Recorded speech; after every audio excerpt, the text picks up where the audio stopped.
Um, and really just like, this was the thing that got me into programming in general. Is I was had the CS curriculum at Harvey Mudd way back in like 2000 to 2004. Ironically, the same CS curriculum that we still, for the most part, have at Northwestern. And it was a lot of sorting vectors. And then after you sort vectors, you get to prove that you've sorted vectors. And then we had like one class lab where we got to draw with Java, which was very exciting and kind of rare. And I got to do a for loop that drew circles on screen. And I was like in a class about this size, and I was like in the back row, and I just started like cackling out loud as like rainbow colored circles filled the screen. So that was the moment that I really got kind of bitten by this bug. And like nothing else in computer science had grabbed me in the same way that just like making little rainbow barf pixel explosions like this one really like caught me. So I'm going to tell you a little bit about kind of like some of my philosophy. This is like a little bit more TED talk than technical talk. And it's based on, I have a couple of books to pass around. This is the book that's out of print now, but it's only because he split it into 3 smaller books. So you can like do that. And then Code as a Creative Medium, which is one of the kind of historians of the creative art movement, or the creative code movement. Did this fantastic book, super useful for instructors because it gives you all of the assignments that have been developed since the 90s at like Carnegie Mellon and MIT, through kind of some of the NCMU, some of the like kind of first areas where this stuff started. And like my professor, that Michael Matthias, did one of these art instruction, like this one of these assignments when he was a grad at CMU, and then he taught it to me, and now I'm teaching it to my students. So there's like an interesting like lineage, but it's also just kind of interesting to see all the different projects in this space that people do. So yeah, about me. I worked in the games industry for a while on Spore and SimCity, if anybody played those. I made this game called, or this library called Tracery.js. I open sourced that. There's, if y'all are familiar with open source and you've heard, there's free as in beer and free as in speech, which is like open source can be free in that you don't have to pay for it, or free in that anybody is like able to pick it up and use it. Academic code is often what's called free as in mattress, where we open source it by leaving it by the side of the road on GitHub. And it's full of bugs, and anyone who can pick it up is welcome to do so. There's also free as in puppy, which is you are welcome to pick it up, but it's going to be a lifetime worth of work. And free as in piano, which is you will never get this set up if anybody's tried to use Mastodon. So just different forms of like this. So Tracer was open sourced, free as in mattress, and then somebody picked it up, V. Buckingham, who then turned it into a platform that runs Twitter bots on Twitter that anybody can use. And it's been used by like poets and non-coders. It now runs like 16,000 bots as of last count, but that was like 5 years ago, so it's probably a lot more. And I do just a ton of little like doodly projects. I also do a ton of like AI outreach, especially for creative computing. So my personal mantra is I try to bring people into AI that I bring AI to people that AI doesn't deserve. So part of this is I'm not bringing people into AI. I'm not trying to convince people in the theater department to quit their degree and start a CS degree. I'm saying like, look, we can offer ourselves as basically a takeout program where you get the amount of CS that allows you to do the things that you think are interesting. And that might just be like I run 3-hour AI seminars for the theater department for, again, non-technical people to get bots that do interesting things. And that may be the only amount of CS that they need. And then they can like continue doing interesting like screenwriting and costume design work.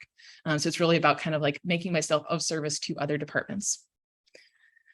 And also as part of that, I do these things called zines. Zines are crappy printouts of research or just like anything that you want to hand out to people. This is, y'all are grad students. This is my grad student hack. I started doing this when I was a grad student. You know how nobody reads your paper before conferences, or definitely not during conferences? So what you're going to do is you're going to take your research, and this is also a great thing for people who run seminars, is to encourage people to do this. And also if you're like rat holing on your PhD dissertation and you like can no longer fit it all in your brain, you make a crappy paper version of it. So here's the crappy paper version of my 600-page dissertation. And so I can hand these out at conferences. People will stuff it into their briefcases and read it in Uber. So you get like incredibly more uptake on your research or having like a stack of shitty zines to pass out at conferences than you do from just having.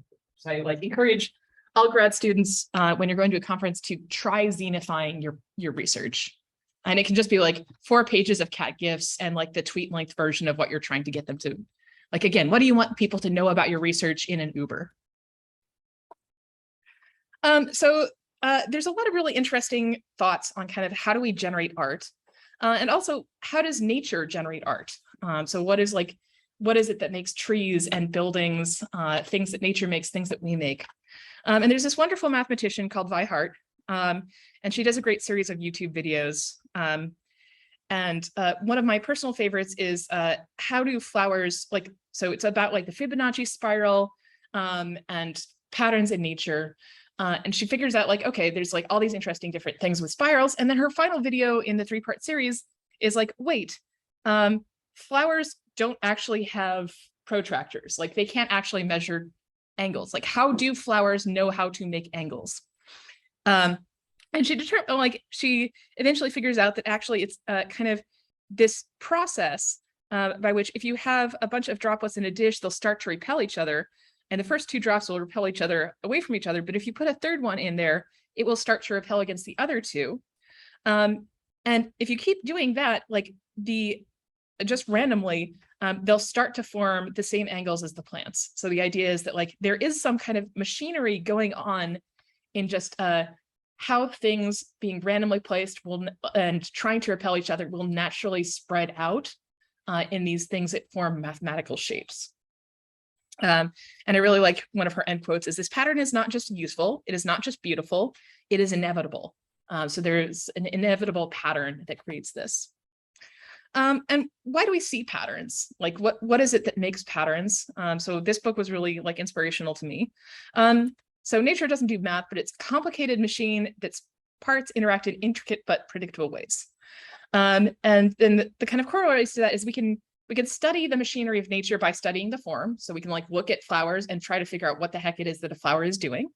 But we can also look at flowers and all sorts of nature patterns to try to pick up tools for us to use to make our own forms. So we can like get inspiration from the kind of machinery of nature. Also, a lot of these things came out of scientists trying to understand like what things are. This is Darcy Wentworth Thomas in 1917. He tries to understand how things are different shapes in nature. So this is kind of his famous sheet. Stephen Wolfram has a really good meditation on it if you're interested in this. But he was really trying to say like, okay, what if there's just one fish, but there's some sort of thing that is distorting the one fish? There's like, how do I mathematically describe the space of all fishes? So I'm trying to describe the possibility space.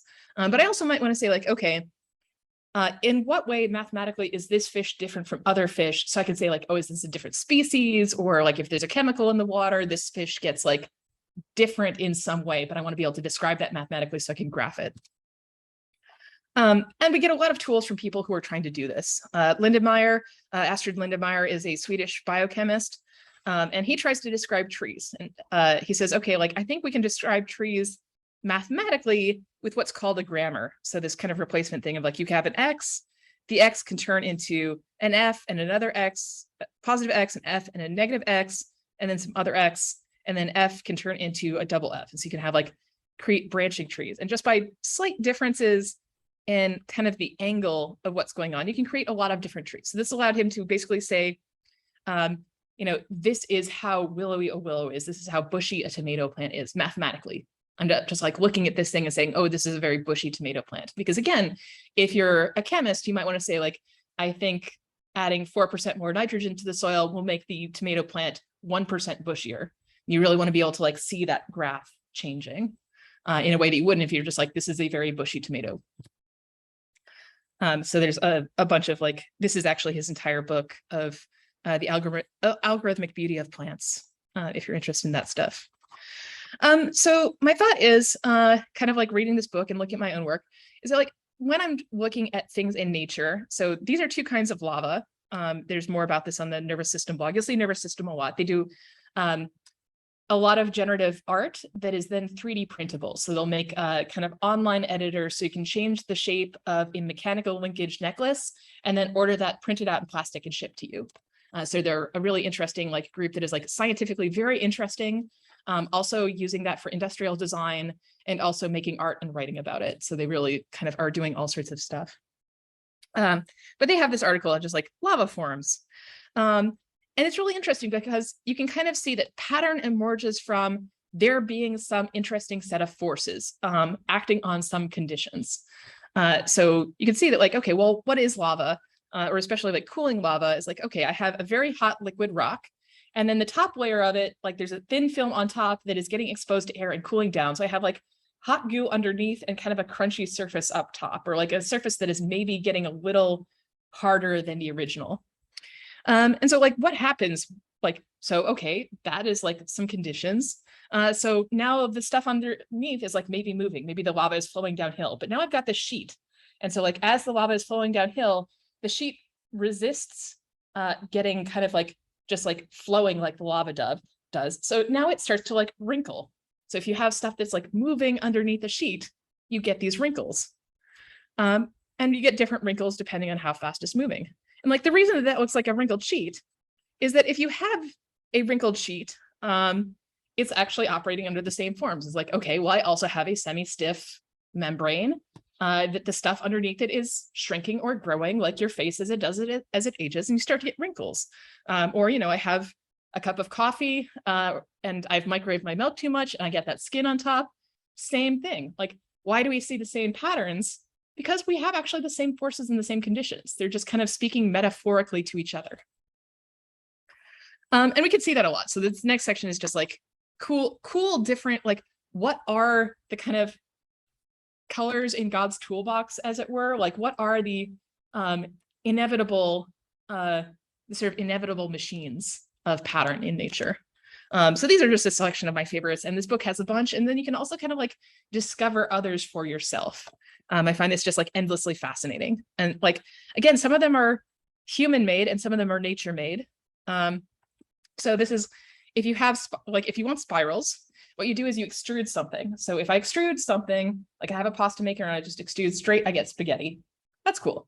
If I have a hair follicle and the hair, so this is an absolutely bonkers article, like it's so many pages long, it's so science, of like, how does hair grow? And these are like different chemicals that are present in your follicle. So if you have straight hair, your follicle has an even distribution of those chemicals. And so as your hair goes out, it's extruding at a constant rate across the hair. If you have curly hair, you actually have an uneven distribution of those chemicals. And so as you extrude the hair, it extrudes in a direction and it starts spiraling around. That's also how we make curly pastas. Like you have you design your dye for the pasta such that the pasta dough is going to extrude faster on one edge than on the other, and the pasta will naturally curl. And this is also how you get spirally plants and spirally horns. It's not all spirals in nature. There are other kind of like conditions that can create spirals, but this is like a lot of spirals will kind of be in this form or be for this reason. Reaction diffusion. This is kind of first noted by a little known computer scientist called Alan Turing. This is one of his less famous bits, but it was super influential. This is the idea that like, okay, I still have some soup of chemicals, as you so often do in nature, and those chemicals are going to start reacting with each other. But because it's uneven, there's going to be some chemical reactions start earlier than others, and they're going to like start eating up the chemical around them. You'll have this kind of wave front that passes out, and maybe like one wave front goes and then another chemical reaction starts behind it. So another wave front comes out. And as far as we can tell, this is how patterns develop in a lot of like kind of natural, like if you have a patterned animal, this is how patterns happen, which is really interesting because like, especially in the Vi Hart video, she talks about like, what can we discover from times when this went wrong? So times when like, okay, the pattern screwed up somehow, where the initial conditions were different. So then you can say like, okay, this zebra screwed up somehow on its initial conditions.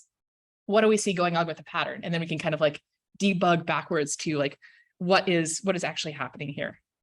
But these are just, these are animal patterns. Again, we've got more nervous system stuff. But this is a wonderful article by somebody who discovered that you could actually get liquid crystals to do this as well. So this is like, you can have this happening in the skin of an animal, but you can also have it happening in just like purely, which is like also just a purely molecular action. Like the animal is not consciously attempting to make patterns. But these are just like chemical reactions that happen. Yeah. The bottom one you say is liquid crystals. Yes. You know a little bit more about them crystals. Absolutely not. So I would, you could read the article. I am not a chemist. that's the. Yeah, that's that one. A few people in our department study these reaction diffusion. Yeah.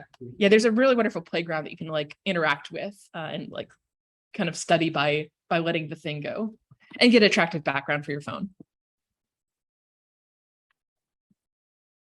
Yeah, this is one of my favorites. This is the Voronoi pattern. This is again one of those things that we see at every scale. This is okay. The conditions here, and you can see like what these apply to. So you have some region or some point, and it's growing at a fixed rate from some distributed points. So I've got like a bunch of points and something is growing outwards for them. Let's say like we've got a bunch of cities and those cities have like political influence, and like the political influence grows at a fixed rate in distance from those cities, like how fast an ox cart can travel. What shape will the countries be where each city has a region around that is controlled by it?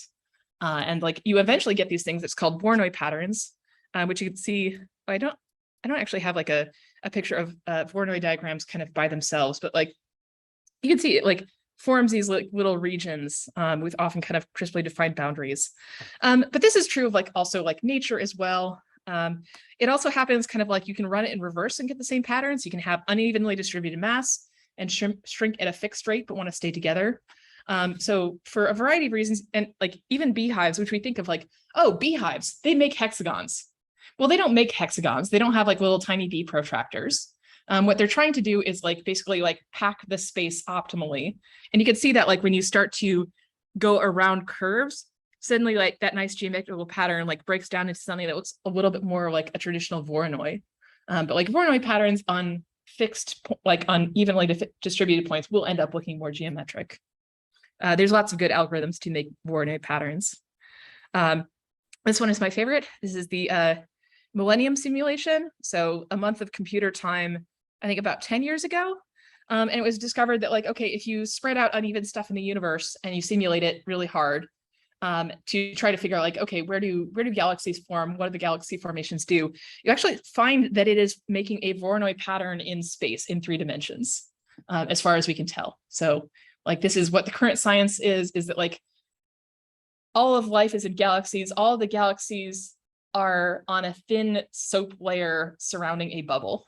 That is kind of like, that is just what naturally forms both in your cells and the universe. So I don't know, I kind of like the poetry of that.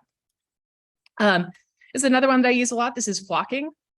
This is what's called agent-based AI. So the idea that you have a lot of like not very smart agents. Like I'm not going to do a big AI, I'm just going to do something small that's not thinking very hard.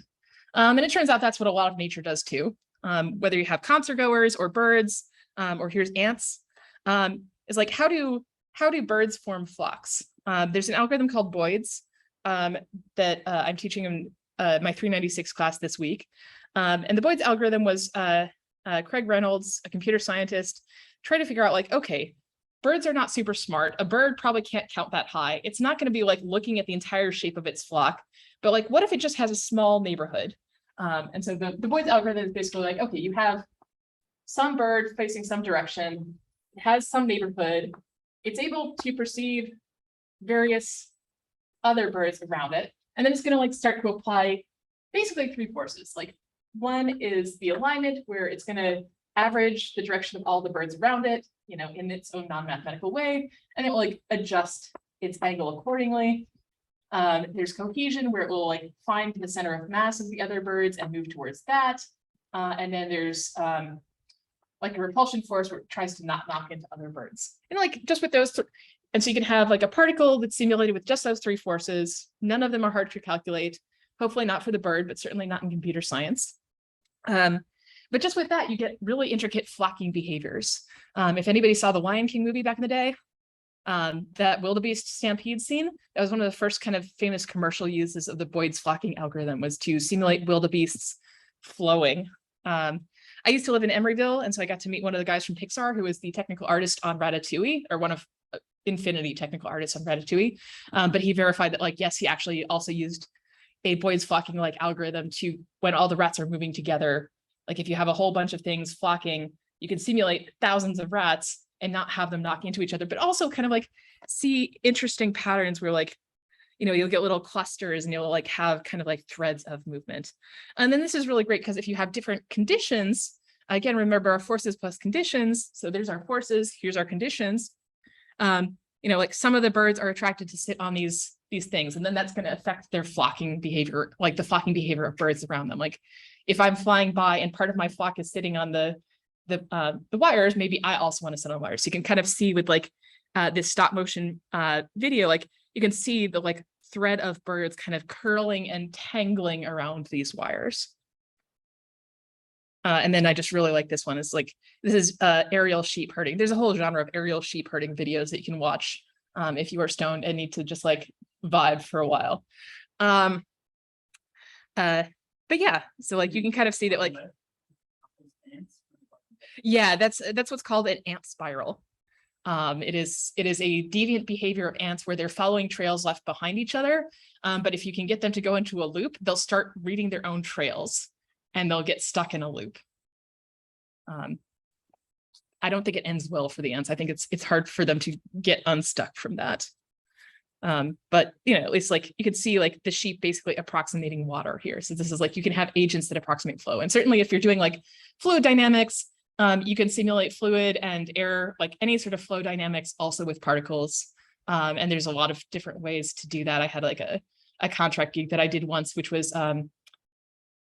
like representing a matrix where each matrix cell, or like a grid, and then each grid, it's a hex grid, and each hex grid cell had like which particles were moving and which particles were moving out, and that made it discrete. So you could actually like do interesting like discrete proof stuff to try to make new Tesla valves. If people know, Tesla valves is like a funny valve with no moving parts, where the air, it's like got almost like ram horns. And so if you blow air in one side, it flows fine, because like the air that goes through will kind of like continue to flow. But if you blow in air the other side, it will go back around and hit itself in the face. So it's like a valve with no moving parts that like delays air moving in one direction.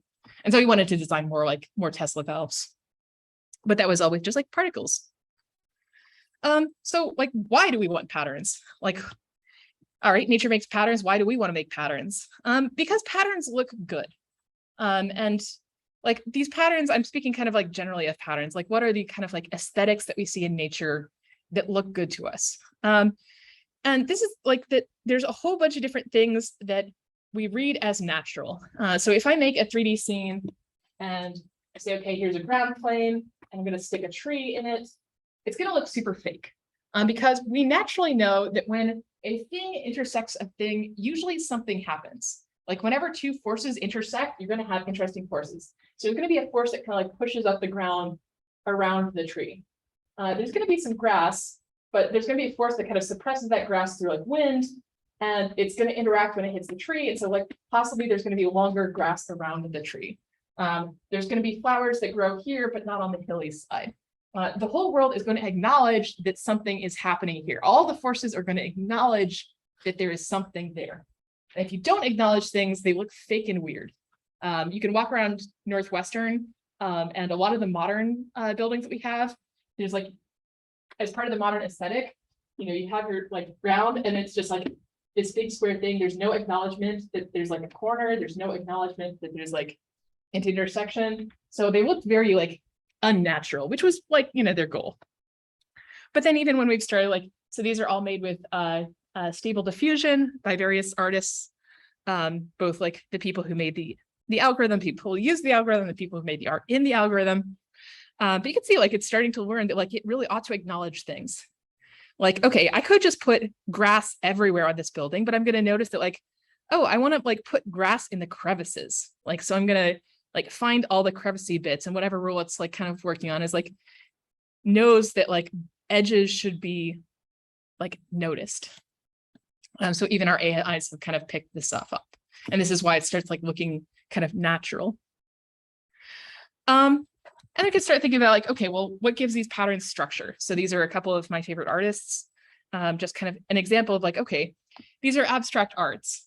How do you make abstract art look like anything? Like, what is it to like make abstract art worth looking at? And there's actually, I haven't been to it yet, but there's an abstract art in Arabic culture show at the art museum on campus. So that would probably also have a lot of stuff because like in Arabic tradition, you can't depict humans or animals. And so for the past 1,000 or so years, they've gotten extremely good at making abstract art interesting. And so there's a lot of like abstract and mathematical art that comes out of that culture. You can see like just in here, like these are abstract forms, like what is making this feel like it has direction or force? Like you can see that like things are emerging out of the center. It's the idea that like, okay, there's like round things in the center and then there's like clearly directionality. And we can like, our eyes read this directionality as like flowing things outwards. Like this thing has never moved, but to our eye, it's still flowing. Similarly here, like she's also doing it with color where there's like intensity of color here. And then like, there's like a clear line where like some force is causing it to have color and some force is kind of like resisting that color. So kind of like reading in imaginary forces to this space. This was a show that just sadly closed at the Museum of Contemporary Art downtown. This is one of my favorite artists, Nick Cave. He does like really intense work that is about like kitsch and blackness. But he buys a lot of like strange like thrift store objects and then combines them over and over and over and over and over, just hundreds of them. He makes these things called sound suits. And that one back there you can't see, but it's tiny sock monkeys. So he's just gotten like all these like tiny stuffed animals and sewn them together into this like monstrous thing. And so like you start to see like these are just cheap plastic flowers, but like you see more in the cheap plastic flowers when they're clustered together. They're making familiar shapes seem alien. This is like the big secret of generative art. If your generative art is not cool, replicate it. Like make lots of copies, reflect it, lots of symmetry, repetition. It will then look interesting. Like that is the MSG of art, is just like if it doesn't taste good yet, add more of the special like repetition powder. And he has a custom wallpaper that he made for the show that like takes objects in the show and then repeats them. So you can see this head, kind of, you can see the full head, but then you can also see that head when it's been cropped and reflected. It's like now you've got like a strange new shape and you can see another strange shape there. So it's like making new shapes with just mathematical operations. And this is like I went to Greece over the summer. This is an ancient pot. I forget how ancient, but you can see like they've learned how to press in stamps and to like, then you don't just press in stamps, you also like add stuff between the stamps. So it kind of brings it together as a whole. And we just historically have, like, I'm big into crafting and I'm doing pottery over at the Evanston Art Center, which is lots of fun. Although I know we've got a pottery center in Norris as well. But it's really interesting as a computer scientist to like think about all the different ways that humans repeat stuff mechanically. Like we love to get things that feel alien to us. Like you can draw a line, but to have a line that is inhumanly perfect is really interesting to people, and it always has been. So you have like different machinery that people have come up with, different algorithms that people have come up with to try to get that inhuman beauty. So these are just a bunch that all kind of work in the same way. I really like them as just kind of an example of like, kind of, again, this harmony of different conditions and forces working. So you can do this with glass, polymer, or candy. What you do is you make little thin strips of that, and then you put them together such that like their cross section forms a pattern. And then in most of these, actually, no, so all three of the, and you can also do that with wood. With glass, polymer, and candy, you can then start rolling it. So you can make your like fat log that's just like that big, and you can start pulling it thin or rolling it thin. And with glass and candy, you can make it basically arbitrarily thin. And as it gets arbitrarily thinner, you can get like 30-foot canes of like this perfect little image that you've constructed. And then you chop it really thin. So now you've got like thousands of copies of the same image. And so this goes back to, this is from the 3rd century BC in Rome, and like the technique goes farther back. So we figured out how to do this really early on. So you can do like inhumanly complicated glass stuff in ancient Rome. And then you could like, basically like each of those is one of those little cane slices, and you just like stick them all over stuff and you make inhuman patterns. and humans just eat that shit up. And then especially if you have glass, you can like add those little chips to it, and then you can like stretch it out further. So you can like make repetition and then deform it. So you can like do pattern on top of pattern on top of pattern. This is Yosegi wood crafting, which is in Japan, but sadly you can't stretch wood. Okay, so like technically, how do we make these patterns? The term that I've come up with for this is generative methods, just because I needed like a catch-all term to say like, okay, all these things that I just went over, like Voronoi and diffusion and flocking, and like repetition, I just need a big like label that says like, okay, these are a list of like, this is my full toolbox. This is my full IKEA catalog of everything that I've got going on.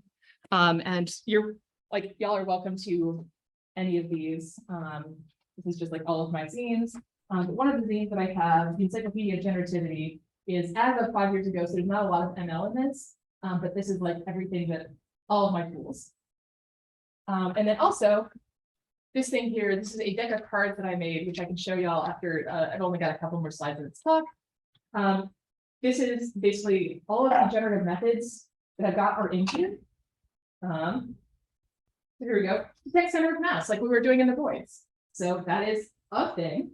That's going to take in a shape and then give me a vector point. So then, let's see. I've got face tracking that takes in an image and gives me vector points. See, I've got a touch tablet, so I've got a bunch of inputs. I can get graph data. Ooh, parametric flower, that's a classic one. I'll show you one of those in a moment. So they're all just different ways of taking like, okay, there's some data that's coming in, and there's some data that's going to come out. I'm going to transform in different ways. So like, if I have a number coming in, I could turn that number into an image. If I have an image coming in, I could turn that into like all the points on my face. And then how do you pipe those together to make a different art? And I'll show you in a moment, like what I mean by different art, because it's all the stuff that I make. So like, I make just ridiculous amounts of stuff. Just like, I make stuff all the time. Like I often don't save my code. I just like scrape off animated GIFs, and I just like, then it's off to make new code with that code. So I'm often asked like, how do I work so fast? And it's because I never struggle. There's a Zen parable that is the Zen butcher never sharpens his knife. And so a king asks the butcher, like, how do you know that you're good at your thing? And he says, well, I never sharpen my knife. If you are a beginning butcher, you kind of like hack through bone and your knife is constantly getting dull. You're constantly struggling. And when you've truly mastered what it is to understand this animal, your knife kind of slides easily without like, you are responding only to the object in front of you, and your knife slides through without resistance. And so there are people who are like, I'm going to design a thing and it's going to work like this, this, this, and this. And then as soon as one thing starts being difficult, like, oh, it's hard to program that thing. Like that is not an algorithm. Like, oh, I want to turn hand gestures into music. It's like, okay, well, now I have to figure out how to turn hand gestures into music. And it's like hack, hack, hack, hack, hack. And you can spend months just like trying to get an algorithm to do that. Whereas these, you say like, okay, I'm going to take hand positions. And then like, what are the things that like effortlessly flow from hand positions? Like, oh, Voronoi method, what effortlessly flows from a Voronoi method? So like, I'll make things in 3 hours, kind of like as the Zen butcher, like with no effort. So that's like my little metaphorical tangent.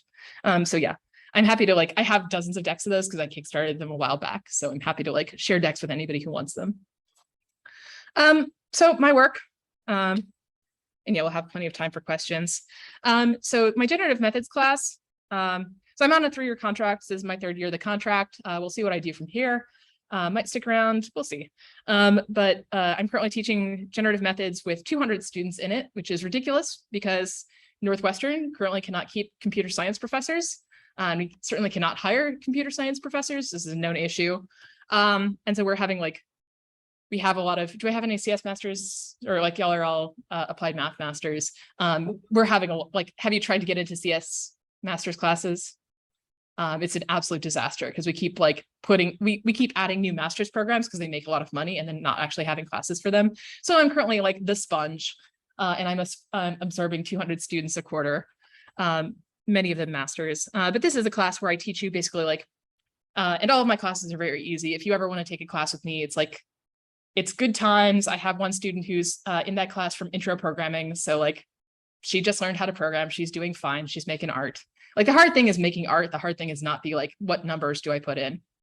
Or rather, I can put in numbers, but all the numbers are ugly. How do I make the numbers beautiful? And that is much more of a question that is answered by the first half of my talk. But yeah, these are some of the projects that they do. They're going to make like a drawing tool. They make animated GIFs. We make generative masks, which I'll show you. And then I just teach a bunch of different Kate's Bullshit classes. So I teach intro programming every quarter, and then also a Kate's Bullshit class of my choice. And those are like creative machine learning, AR, VR. It's basically like whatever I think is really interesting that quarter. So we'll see what spring brings. Next quarter, just like a pitch, if anybody is interested in making this kind of stuff. Don't feel like you need to have taken generative methods before, but I'm going to do because I don't have a Kate's Bullshit scheduled for that. It'll just be intro programming just for my own sanity and creative productivity. I'm going to try to do like I do a lot of independent studies with students. I'm going to try to do just like an independent study, like small work group of making beautiful things. So if that's of interest to you, come chat with me. My own work, this is some of my work. Again, I make huge amounts of stuff, sometimes for contract, but mostly just for free. So I do a lot of things with like flocking. So this is some flocking behavior that I programmed in. You can see this is like just a debug demo where I can see this is the acceleration and the velocity, or actually a couple of different forces that are acting on these little birds. But you can see like this kind of like beauty starting to happen, like beauty and emergence. I often then will decorate that with different curves. So I have kind of emergent forms that come from that. This is again some like flocking, but also like how do things curve? So you have a particle that is moving, and then each frame it turns right a little bit more, and that will cause it to like spiral around. So again, this was like a 2-hour project. It's just drawing circles. It's doing nothing other than drawing circles. It's just drawing a lot of circles.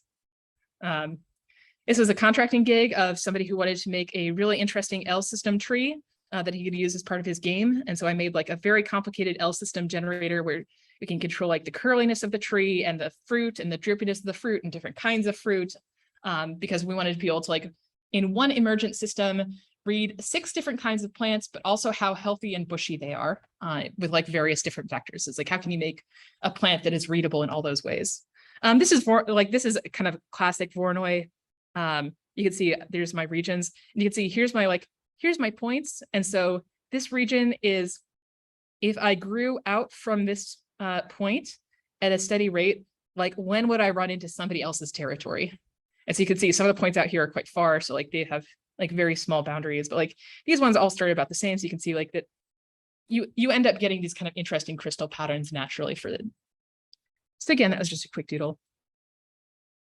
Okay, let me quickly show you some of my work because it's more fun to just see it live. So that's my talk.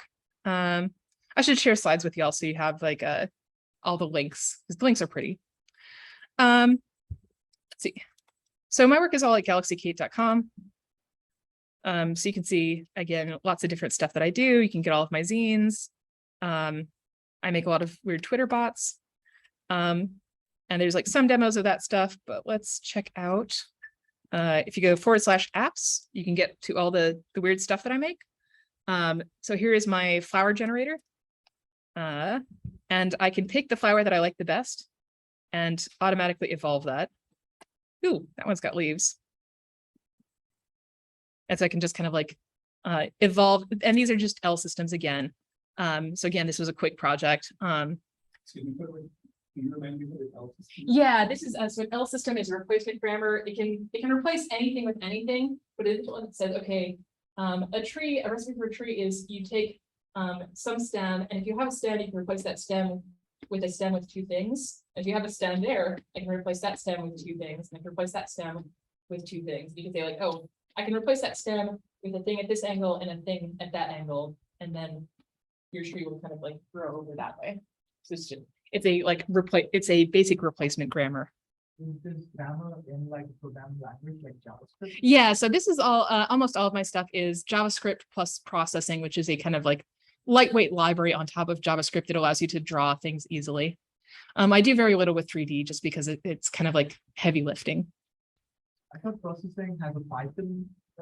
Yeah, it does have a Python port. I haven't used it. I tend to really enjoy interactivity in a lot of my work. So you'll notice with that one is like the fun of it is not just the trees, but that you get to pick the trees. Let's see. This one is just a bunch of particles that are moving outwards and changing color, but I project this onto an umbrella.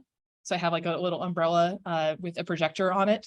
So you can kind of like have a little like raining umbrella thing. There's no like actual order in any of these. What do I have? Oh yeah, masks is good. Let's see if masks will run. This one takes a moment because it has to load some pretty hefty AI.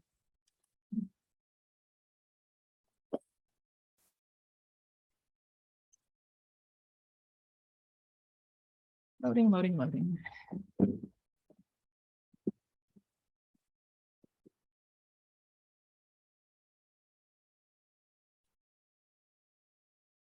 Oh, well, that's doing its thing. Browse around for other stuff. Let's see. Oh yeah, this was a contracting gig for Google. Oops, Google Creative Lab.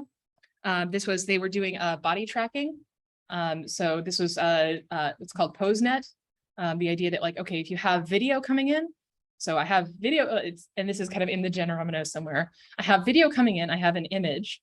How do I take, basically if I have an image of pixels, how do I then get a vector representation of a body? Like however many vectors that is. So they had their algorithm for that and they wanted me to develop something for it. And so the idea would be that the user would kind of like walk on screen, and this was heavily inspired by those Nick Cave sound suits I showed you. The user would walk on screen and get some sort of interesting surreal puppet body that like if you have floating balloons off of your arms, then that will make you try to move your arms. If you ever have somebody that like you want to have on stage doing a thing and they are definitely not a person who is on stage doing a thing, you give them a cape because everybody knows what you do when you have a cape. Like it's the idea that the costume itself is the prompt for the activity. So I can like re-roll this a bunch of times, get different creatures. So like I really like the kind of like little back wing that this one has. Oh, here we have leg wings. So like, you know, different kinds of, this is one of my few 3D works. Let's see. All right, we'll try this one more time. It might have just been like a glitch. When you said it was a lot of AI, what is actually being improved, or what's, I mean? Yeah, so this one is this is using a library called Hands-Free, and this takes instead of it's another library that is I think built on top of PoseNet. So that takes video of your face and turns that into 800 landmark vector positions. So you take in the face and you give yourself a big library of or sorry, a big list of vector points. Let's give this 1 minute and then I'll just do, let's see, I think I've got a local copy that should be working better.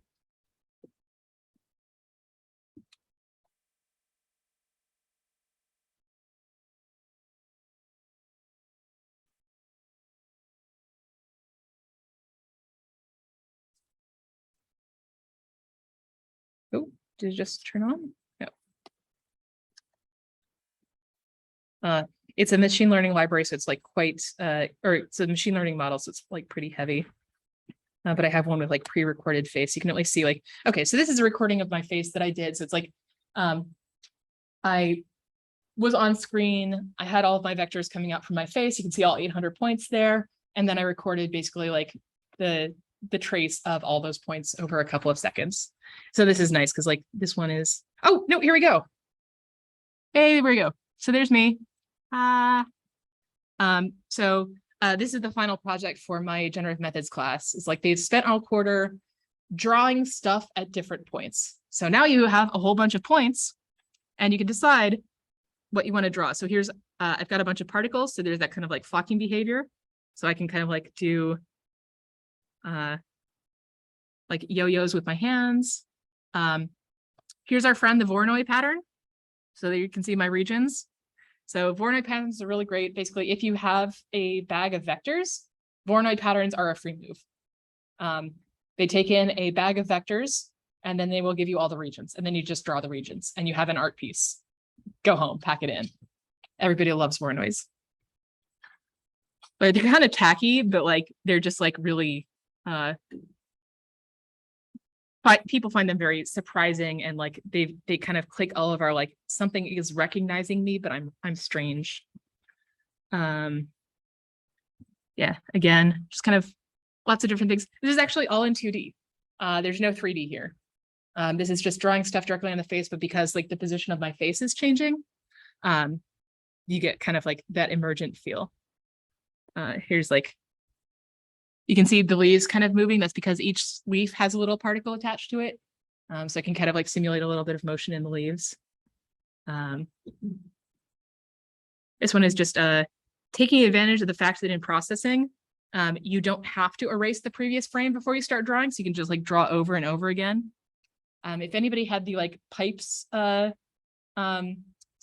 on Windows back in the day, where it's like drawing pipes over and over again, like I had that, I'm sure, like 1997. Like how in 1997 were they drawing all those pipes? They weren't. They were drawing a couple of circles each frame, and the like layering over and over again made it appear as though it was 3D.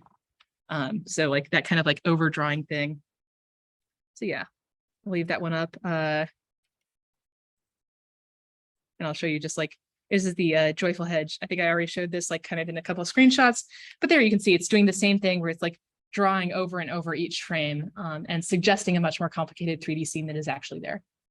So yeah, that's my work. Oh, forgot to pass around this, and then like feel free to help yourself when you move the zines and stuff. This is fabric that I do. So this is also the way that this fabric is done. Let's see if I got a.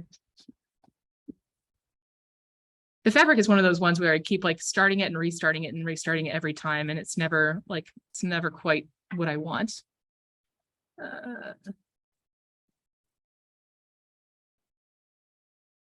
Yeah, and this one I don't particularly like either. But this is the idea that like there is some particle. So I call them pattern dancers, but the idea is you have a bunch of little particles. So I have some particles, and I'm basically having them like do wiggly little purling noise walks back and forth down kind of the length of something. And then as they move, they stamp behind them. So you can have like a little particle that's moving back and forth, and then it stamps like square, square, square, square, square, and you can like turn the square to like follow its path, or you can just do circles. So it's moving back and forth. I have a whole bunch of them, so they're kind of like layering over each other. Maybe the squares change shape or change color as they move down. So again, that's all just driven off of purling noise. If folks know, do folks know purling noise? Okay, yeah. So like, I can have a function. It's like a sine wave. The sine wave does this. So if I had a little particle that was its x was driven off the sine wave, you would just see it go back and forth in a very like tick-tock kind of way, which might be good. Purling noise is another function that basically gives you the like stock market data. So it's smooth and it's continuous, but it's kind of unpredictable over a long time. So it's like now the particle would kind of like go back and forth, a little back and forth, like so it's very great for driving like different stuff like that. So I use that to drive the color. So the color changes a little bit over time unpredictably, and yeah, we can pass that around. And then basically like so you have your pattern dancers kind of like leaving like intricate like whatever they're doing, and you take a thin slice of that, and then you reflect that, and then you can like reflect it again and again and again, and you get these kind of emergent patterns. So I'll pass that around. And this is a site called Spoonflower. You can print whatever you want on Spoonflower. You just upload your JPEG. There's a hack if you have a poster at a conference. You can print it on fabric, and it looks really nice, and then you can wad it up in your bag, and you don't have to have a poster tube. That has been wadded up so many times, and it has never been ironed. So yeah, that's my talk. I'm happy to take questions, and if people want to like hang around and play with the Generominos, I can kind of show you how to design stuff with those. Any questions? Hi, Kate. I have a question. Sure. First of all, thanks so much. This was like the best talk I've seen in a really long time. So sorry I couldn't be there. But my question is about some of these things you're doing. It seems like it takes a lot of digging to find the patterns and to find the resemblance, like a lot of tenacity. And I think that's something we see a lot in applied math, where you really have to dig in to see like the big picture to arrive at the big picture. Mm-hmm. So like really general question, but I don't know. How do you have like a good sense of if you're going down a rabbit hole that's not gonna give you something beautiful with all this resemblance, and when it's good to stick with it and keep digging? Yeah. Yeah, the question is like, how do you decide when, how do you, so people were able to hear, okay. Yeah, so like, how do you decide when to kind of stick with something? I'll honestly like often, like, so if, I actually have kind of some trouble with contracting because I will just follow things, wherever they lead, which is difficult. Like if somebody has contracted you to do a particular thing, they actually do want that thing afterwards. Let me find my GIF folder. Wait, so screenshots. So here's my all of my animated GIFs. Oh yeah, I didn't show you let's see, jazz composition. Jazzing at the shed. Woo.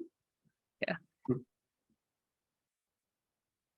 There we go. So this one was initially like I was trying to do mermaids for Mermaid, and my like mermaid generator was not working out. So I used the tail code. Like the mermaid generator was looking weird. And I just really enjoyed like the kind of curves of the tail. And so like as I was looking at those, it kind of started like I was doing a lot of you take a curve and then you offset the curve and then you offset the curve and then you offset the curve. And again, repetition makes things look good. So like if the thing is not looking good, add more repetition. But yeah, I just like was not vibing with the mermaid that I was making. And so I took the bit that was working for me and basically like pivoted to that. Yeah. Here's the mermaids. Like they're cool little jiggly jello mermaids. But it was not like selling the ethereal beauty of the undersea in the way that I wanted. Like I tried adding skeletal bits, like tuning the physics, but like, yeah, it was just, this was a case where after a couple hours of work, I would usually start to see kind of interesting, like you start to, like part of the Zen butcher thing is you start to really listen to your piece and listen to your response to the piece. And so if there's part of your piece that you find enchanting, you kind of zoom in on that and you like iterate on that. That doesn't help you again if there's something that you actually have to make. But yeah, that's about as good as I've got. Like, and then part of it is just once you understand some of these generative methods, like hopefully folks in my class, if you see something with a Voronoi pattern again, you'll be like, oh, that's the Voronoi pattern. You'll be able to like spot the like once you know the Voronoi pattern, you can see it anytime somebody uses it in generative art. It like once you've made your first like little particle swarm drawing trails, you see how about like 40% of the generative art that's getting sold as NFTs is like particles leaving little trails behind. It's like, okay, like you can just, with very little practice, start reading the signs. And that way, like, at least you can take things and break them down in different ways. But there's also like the very hard work of, I was at a conference this summer and somebody was talking about how he wasn't satisfied with L system trees, because that's not actually how trees do. Trees, like as they grow, are making kind of choices at the growth tip. So he really loved like junipers and like the trees that kind of like spiral in the California desert. And so he wanted to have something that could represent like a tree that like rotated as it was growing. So he had his whole like separate model that he was doing as kind of like both science and a poem to noticing deeply the things about trees that he loved. And he got amazing results. He actually had some hard time getting that paper accepted because everybody was like, well, why don't you just use the trees that we already have? And it's like, that's not what this is about. Like, those aren't my tree. Those aren't the, like like a lot of these, I think of them as like poems. These are poems that are trying to capture something. Maybe not a whole something, sometimes just a scrap of something. But like, what is this like? And you can have 100,000 poems about trees. You can have 100,000 paintings of trees, and they're all different. They're all capturing something that is true about trees. So similarly, you can have a tree generator, you can have a bird generator, you can have a person simulator, and they're all capturing something like true about that. That was a ramble. It's okay. Thanks so much again. You say that in this process, that you just inspire, you sort of discover art rather than make art. Yeah. Yeah, it's very much a what's called embodied cognition, where like the part of you that's thinking is in the computer. So like I can't plan, I have to like kind of think with the object in front of me. And it's often very much a like kind of pairs exercise of me and my object, like discovering what that object wants to be. And like the fabric thing, like that was one step in that project. And then it's just a dysfunctional relationship where I keep asking that project what it wants to be and it keeps not answering me. And so like I work on it more and it keeps like, I'm like, okay, well, do you like this? And it's like, no, that's ugly. And it's like, okay, we'll keep iterating. Like, what do you, so sometimes you get projects that won't talk to you. But yeah, very much it's like letting things discover with you.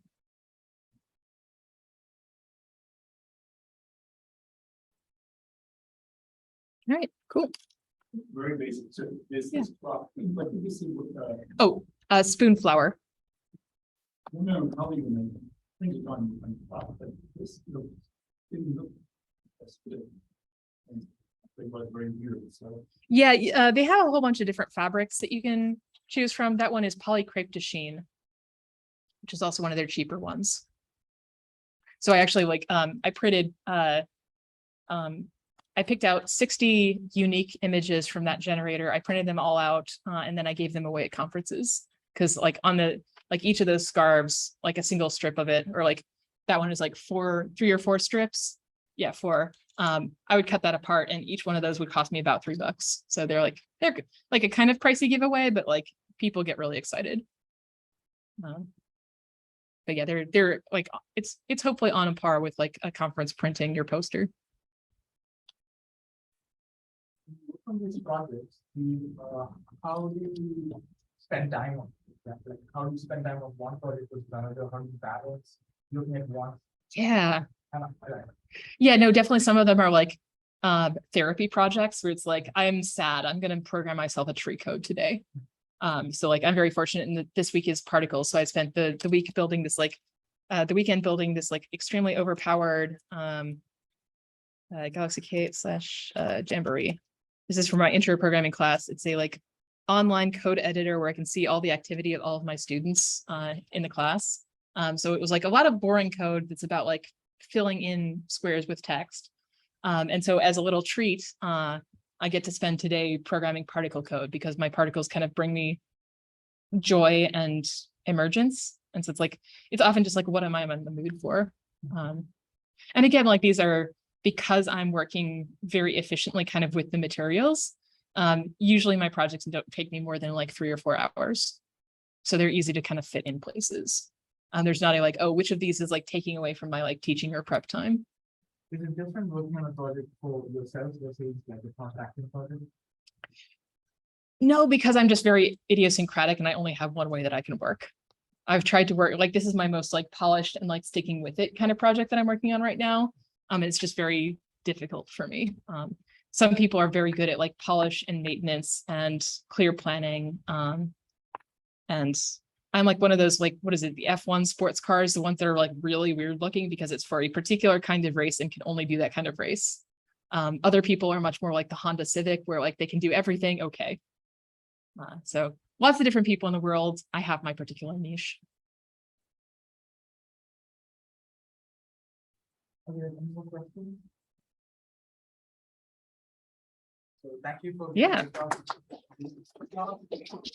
And again, feel free to reach out if you're making anything or just like want to like chat over like my thing is not beautiful yet. How do I make this thing beautiful?